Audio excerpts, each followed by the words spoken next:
রাশেদ রায়হান চৌধুরীর পেজ থেকে নতুন আরেকটা ভিডিও নিয়ে আসলাম। আমি গাড়ির পিছনে বসে ঠিকমতো ভিডিও করতে পারতেছি না।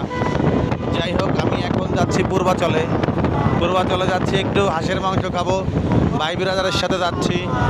আমরা পূর্বাচলে থেকে হাঁসের মাংস খেয়ে চিটাগাংয়ের উদ্দেশ্যে রওনা দেবো। আজকে ইনশাল্লাহ চট্টগ্রামেই থাকবো, যে কালকে হয়তো রাত্রে আবার ঢাকা ব্যাক করব।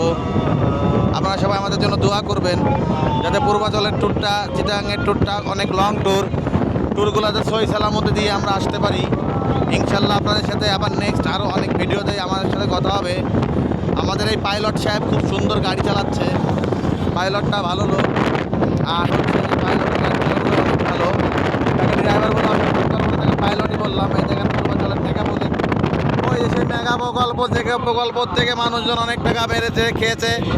তারপরেও এটা নিয়ে আমি আসলে কিছু বলবো না, কারণ বাংলাদেশের অবস্থা যা, ভালো কথা বলতে গেলেও দোষ, খারাপ কথা বলতে দোষ আছেই। আপনারা সবাই আমার জন্য দোয়া করবেন যাতে সব জায়গায় যে ভিডিও করে আপনাদের মাঝে দিতে পারি। আর হচ্ছে বেশি বেশি দোয়া করবেন। বাইকার আসছে, একটা বাইক চালাচ্ছে, এখানে যে স্টেডিয়ামের গেট অনেক সুন্দর অবস্থা। যাই হোক, আবার নেক্সট কোনো ব্লগে আপনাদের সাথে দেখা হবে। আর আপনারা 5 ওয়াক্ত নামাজ পড়বেন, আমাদের জন্য দোয়া করবেন যাতে আমি নেক্সট আরও অনেক ভিডিও করতে পারি, আপনাদের সাথে শেয়ার করতে পারি। আল্লাহ হাফেজ।